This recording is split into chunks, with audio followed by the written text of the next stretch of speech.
Houve um experimento para visão remota, feito através de potentes ímãs, sempre algo eletromagnético. Você nunca vê nada gravitacional revelando nada do mundo espiritual.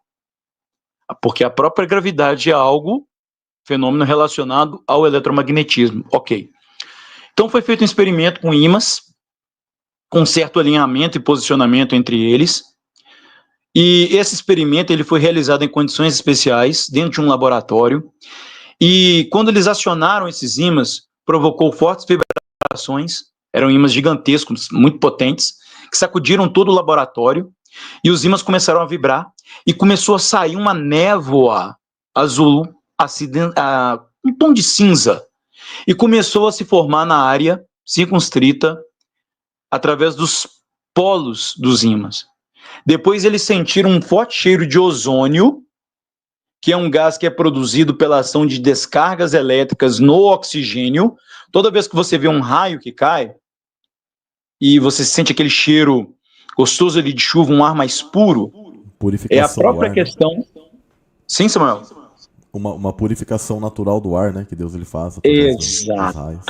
Por isso que o ar agora, nessa época de chuva, com trovoadas e relâmpagos e raios, é melhor e mais gostoso para respirar do que a época que dá seca do meio do ano, quando é inverno. Você vê, até porque também não está chovendo, aí tem muita poeira, e junta com queimada, mas você vê que o ar dessa época agora é mais limpo. Tá? É como você falou, uma purificação através do ozônio, né? Então eles viram nessa neve e sentiram um cheiro de ozônio. E aí eles falaram, poxa, mas descargas elétricas, a gente está mexendo aqui com potentes campos magnéticos. E eles começaram a pensar, será que esse fluxo magnético diferente que a gente fez um rearranjo, causou essa mesma ação no oxigênio? Ou seja, separação de cargas aí no oxigênio, produzindo aí o ozônio, que a gente está sentindo o cheiro do ozônio. E aí eles deduziram que poderia ser esse ozônio, e aí eles se equiparam com máscaras de gás para evitar o quê? Vapores venenosos. E aí eles pegaram o equipamento que é o ozonômetro, que ele vai fazer a detecção de níveis de ozônio na atmosfera, no ambiente.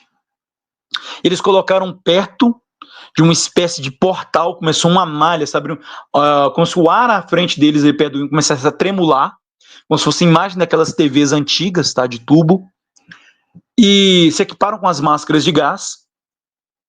E só que esses ozonômetros não conseguiram detectar em momento algum nenhum tipo de vestígio de ozônio. E eles começaram a desconfiar, poxa, será que esse equipamento nosso está quebrado? Vamos lá buscar outro. Foram em outra sala, buscaram um outro ozonômetro, calibraram direitinho, fizeram todas as conferências, e do mesmo modo, o segundo equipamento não detectou nenhuma presença do gás de ozônio. E eles chegaram perto dessa névoa e conseguiram respirar bem sem as máscaras, não sentiram nenhum tipo de reação. E aí a névoa tornou-se cada vez mais intensas, em cores que já começaram a mudar, e desse azul acinzentado indo para o verde. Enquanto isso, o experimento ele continuou, os assistentes observaram que a névoa ela se expandia consideravelmente, e tinha uma mudança de cor em toda a extensão do arco-íris, ou seja, do espectro eletromagnético visível para nós. Passou-se aí dos tons de laranja, verde, azul, e começou a ter um zumbido forte que ocorreu que lembrava algo eletrônico. Estavam mexendo no tecido eletromagnético da nossa realidade, indo para uma outra realidade. E o eletromagnetismo ele tem essa capacidade. E o interessante é que quando abriu essa espécie de tela de tecido, e um dos pesquisadores mentalizou a época da construção das grandes pirâmides de Giza, no Egito. E ele conseguiu visualizar, e ele fala que não foi uma questão assim, tipo de viagem astral, da alma sair, não, ele foi algo físico, mas ele conseguiu ver exatamente, conseguiu até sentir o clima, questões lá da época, ele viu, e você fala, poxa, Júlio, como é que o cara sabe que é da época que ele viu construindo as pirâmides? E ele viu seres que hoje a gente chamaria de Greys, não construindo, mas supervisionando a construção das pirâmides do Egito. Olha que interessante isso aí. Então, é algo que, esse tipo de fumaça, como eu falei, é uma interação, tá, de mundos, de dimensões. E tem um personagem que está falando sobre fumaça, o próprio Eu ia comentar uma coisa, Mestre Júlio, que você comentou sobre isso aí. Pessoas Sim. que já tiveram experiências que a gente chama de ufológicas, né, dessas entidades, etc., tá? Elas geralmente relatam que quando elas têm um tipo de manifestação disso e elas veem esses seres, vem sempre junto do que, pessoal? De muita, mas muita fumaça. Inclusive fora a questão de odores, né? Muitas vezes as pessoas relatam, né, relatos que já foram colocadas a pessoas, até ufólogos que estudam, e aí as pessoas elas relatam. Uma das coisas que é bem comum quando elas veem essas entidades, essas que o pessoal chama de extraterrestre, mas que a gente sabe que se tratam de avatares biológicos, né, biomecânicos, que essas entidades criaram para que a entidade fique ali. Por isso que aquilo não... Quando eles abrem aquilo, pessoas que já abriram o corpo disso, etc., perceberam que aquilo não come. Aquilo é apenas um tipo de capa orgânica que esses seres eles possuem, né? Para que eles possam interagir neste mundo. Mas eles sentem cheiro de enxofre, né? É muito comum isso. E existem algumas manifestações que na verdade eles possuem esse tipo de forma. Não é nem algo orgânico, digamos assim, mas quando aquilo aparece, as pessoas também relatam essa questão de fumaças ou o ambiente fica diferenciado. Pessoalmente, tá? Eu vou contar algo que eu já compartilhei assim em lives, mas bem brevemente, onde eu já pude, Deus ele já abriu assim a visão de poder ver alguma coisa, tá? E você falando sobre isso, para poder definir um ser espiritual, eu já vi como que é, por exemplo, algumas entidades, eu já vi entidades demoníacas, elas eram de uma cor verde muito luminosa, tá? Verde e luminosa. E ao mesmo tempo é como que, se fosse analisar, é como se fosse uma espécie de densidade como de fumaça, tá? Mas aquilo tá ali presente e aquilo é como se fosse algo, né? É muito difícil explicar, cara. É muito difícil porque é algo que eu nunca mais vou esquecer.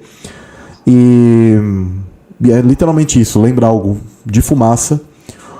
Inclusive a gente sabe que a cor é semelhante ao verde, mas se você me perguntasse assim, e como é quase como que fosse um espectro de cores que não existe aqui.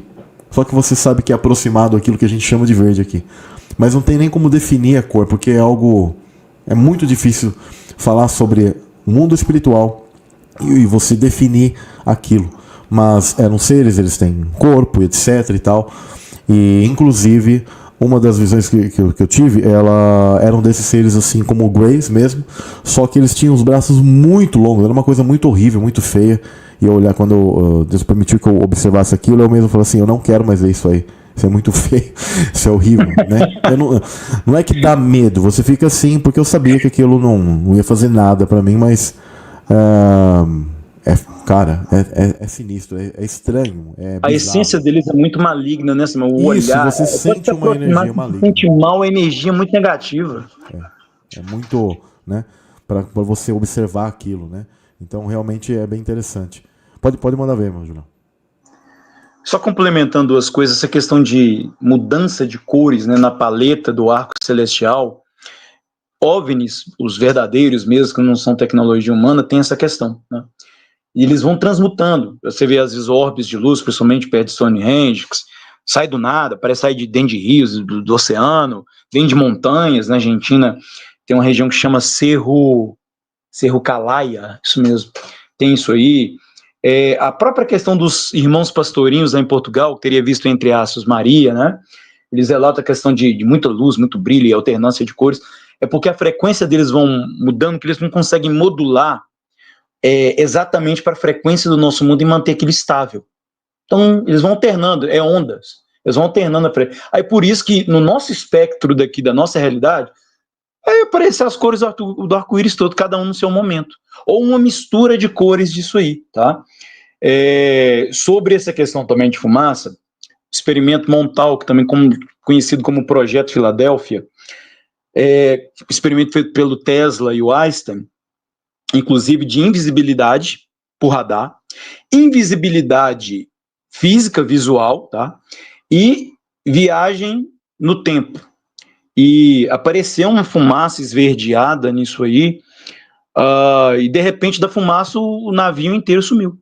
sumiu. Alguns tripulantes nunca mais foram encontrados, outros viajaram para o futuro. O experimento foi feito ali nos anos 30 ou 40, de 40, e alguns tripulantes vieram parar nos anos 80, encontraram um dos responsáveis pela missão, e o cara voltou eles no tempo de novo, só que eles foram fundidos com a fuselagem do avião. Os que pularam no oceano ficaram totalmente perdidos.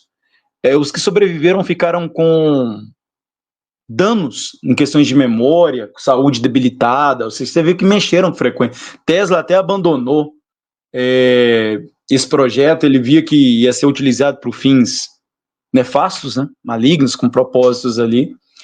E isso é bem interessante. Sempre tem esse lance da fumaça esverdeada, né?